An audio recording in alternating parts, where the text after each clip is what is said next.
I would have started marketing earlier. And actually, you know, reaching out to the public and letting them know. I got so caught up in the process that by the time I opened, I realized that nobody knew I was going to be open.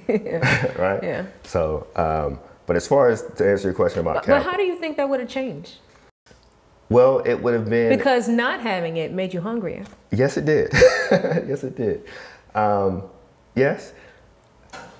That's a good point. I mean, there's two sides to it. Having the patients on when I first opened, I would have had a more successful start. And who knows what that would have done for me. It's no way to tell. However, like you said, not having it made me work really hard. It definitely, the things I learned in the discipleship class, it definitely put my faith on display in a huge way. And I got a chance to find out what I was made of. You know, it gave me great appreciation. Till this day, every day I walk in here, I'm just so thankful and grateful because I know where it started.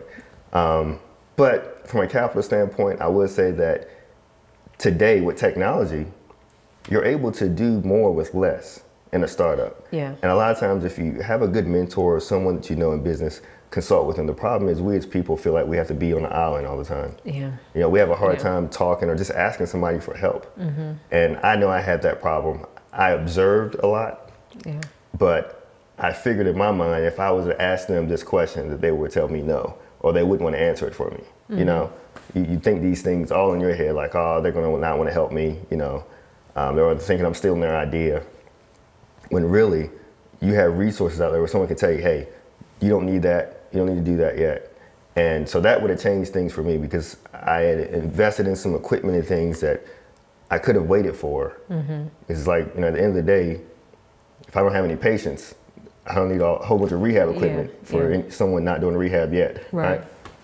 So having capital is a good thing, but these days I'm kind of leery about how much debt you incur to start a business. So I tell a lot of younger people, be careful of, you know, debt and those types of things. It's on again. Whoa.